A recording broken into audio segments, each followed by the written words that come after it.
In the heart of Moscow, in the shadow of the Kremlin, Putin's generals had long believed themselves to be in an untouchable glass bubble. Far from the mud of the front lines and the deadly range of HIMARS rockets, they lived a life in the capital's luxurious streets, convinced the war could never touch them. However, Moscow has been shaken for days by Ukraine's destructive air. Strikes and sabotage. No airport is safe anymore. No street in Moscow is safe anymore. Every luxury car is now suspicious. Every parking spot is a potential crime scene. Every shadow is a threat to the Kremlin. Look, this is Red Square. People are not being allowed in for New Year's celebrations. And this is the cue to Red Square from Nikor Square.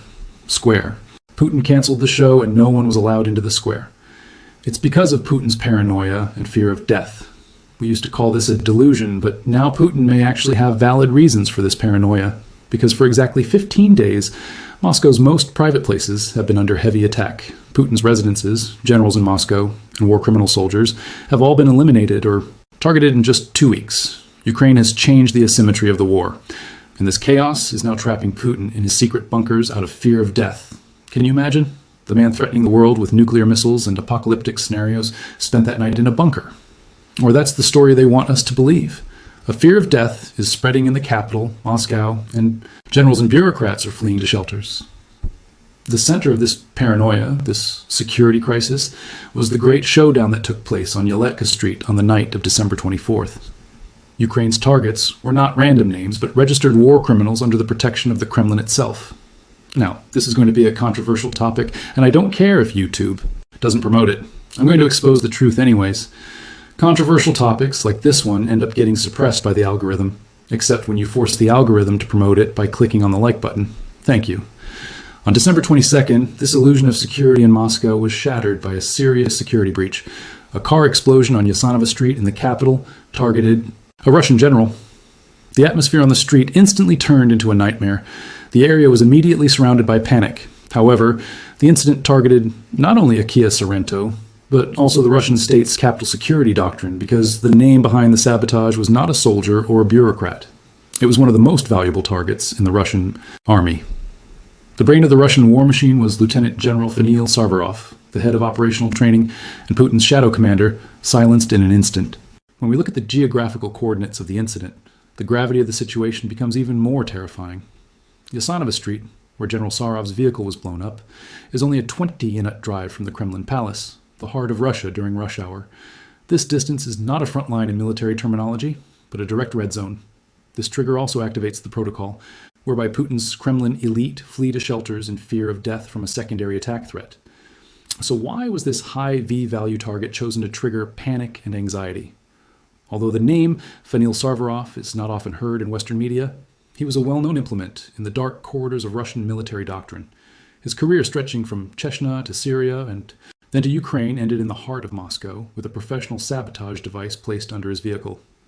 When we examine the technical anatomy of the incident, what emerges is not an amateur act, but an operation planned with military discipline and surgical precision. According to reports, the explosion occurred at the critical moment when General Sarov got into his vehicle and probably started the engine. This indicates that the device was either activated by a pressure-sensitive trigger or remotely by a lookout nearby. The speed with which the investigative committee arrived at the scene and the Moscow prosecutor's office took over the case reveals the extent of the panic in the Kremlin. Lieutenant Kimonov and Gorbanov, who were involved in inhumane crimes against prisoners in Ukraine, they thought they could hide on Moscow's busiest, supposedly safest streets. However, they paid the price for their crimes by evaporating inside their vehicles. Ukraine claimed responsibility for the attack. The chaos in Moscow is not limited to this. As we mentioned earlier, a fear of death is spreading in Moscow and generals and bureaucrats are fleeing to shelters. The most recent example of this occurred on December 29th. Can you imagine? The man threatening the world with nuclear missiles and apocalyptic scenarios spent that night in a bunker? Or 91 Ukrainian drones through Moscow's impenetrable air defense walls, reaching as far as Putin's bedroom window. Or that's the story they want us to believe. There are two horrific scenarios for Russia, and both are equally dire. Either Ukraine crossed that difficult path between Moscow and St. Petersburg and entered Putin's residence, which is a security disaster, or Putin wrote his own horror movie script to avoid the peace table and escalate the war, convincing Trump to buy into this cheap trick, which is a far greater character bankruptcy than military collapse. In either scenario, the outcome for Russia is the same: absolute strategic humiliation, Why did you believe Putin in that moment? And then you say that about because nobody knew at that moment.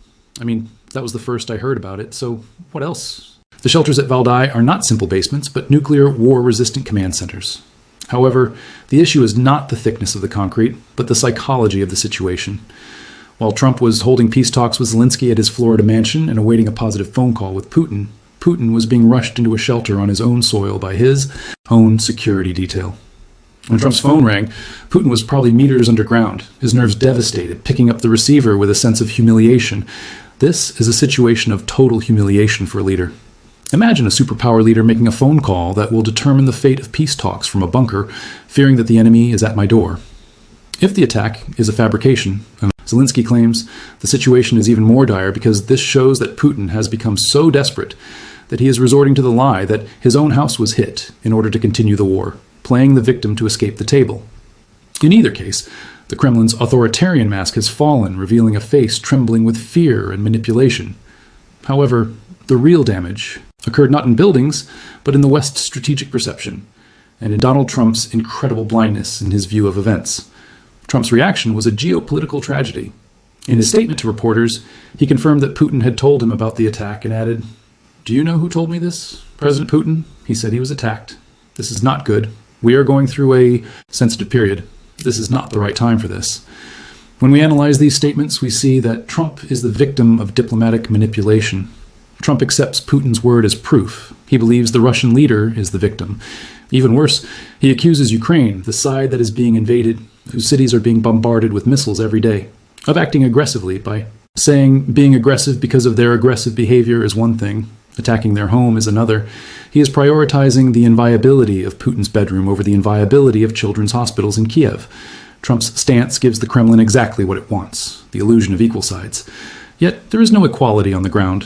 While Russia systematically destroys Ukraine's energy infrastructure, Trump's concern for Putin's missile attacks plunge diplomatic darkness. Trump the inhumane conditions in the occupied territories, claiming that Putin has been very generous. Generosity is Russia's plan to turn Ukraine. He said he provided energy and electricity at low prices. Trump lives in this fantasy world, this statement Russia's true face was hidden in the words of Deputy Foreign Minister Ryabkov. Generosity, the Shah had exploding in the skies over missile attacks, plunging Kharkiv, or the inhumane conditions in the occupied territories. Trump calls generosity is Russia's plan to turn Ukraine into a colony. While Trump lives in this fantasy world, Russia's true face was hidden in the words of Deputy Foreign Minister Ryabkov. At the very moment Trump declared, "We will make peace." Ryabi summarized the Russian state's official policy as follows: "We will continue bombing until Ukraine becomes a friendly country to Russia. We need to hasten the arrival of that moment." Similarly, Putin's threats to Zelensky on December 27th, just before the Trump summit, were along the same lines. A clip from this video will be played. These statements prove that the peace table is a trap. Russia wants complete surrender under the guise of friendship. The phrase "bomb until they become friends" signifies the end of diplomacy and the beginning of pure violence. Lavrov's threat to reconsider peace talks should also be read in this context. Putin is using the Valdai event to stall Trump and weaken Zelensky at the table.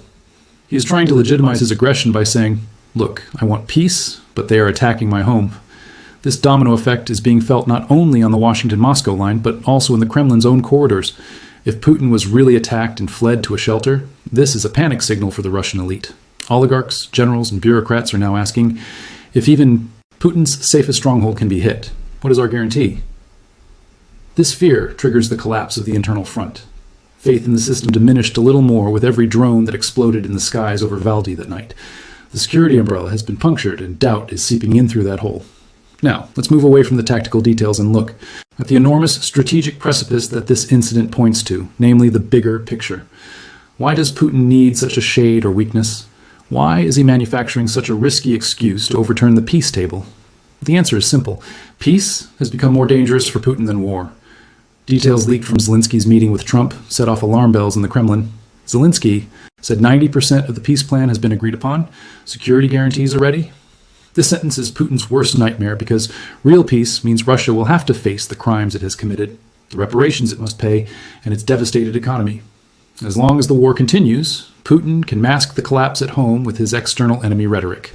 But when the guns fall silent, the Russian people will look in their refrigerators, look at their bank accounts, and ask the question, what was all this suffering for? Russia's economy is like an overheated engine kept running by war production. Inflation is out of control. Interest rates have exceeded 25% and civilian production has halted. If peace comes, the war industry will stop and millions of soldiers will return home unemployed. For Putin, this is a risk of social explosion, a mutiny. That is why Putin must continue the war, not end it. The Valdai attack, real or staged, gives him the victim card that allows him to continue. However, there is a boomerang effect here that Putin did not calculate. By telling Trump, "I was attacked," he may have gained short-term sympathy, but in the long run, he also exposed his own weakness. Trump loves power. A leader who hides in a bunker, unable to protect his home, is weak in Trump's eyes. Trump may appear to believe Putin now, even act as his spokesperson. But Trump's loyalty is tenuous. If Putin's victim role turns into a helpless role at some point, Trump's support will also vanish. Furthermore, Deputy Foreign Minister Rabkov's admission that we will bomb until they are friends has stripped Russia of its diplomatic mask. No one believes Russia's security concerns anymore. Everyone sees that the goal is to completely destroy or enslave Ukraine. This situation will further unite Europe and increase the legitimacy of the support given to Ukraine.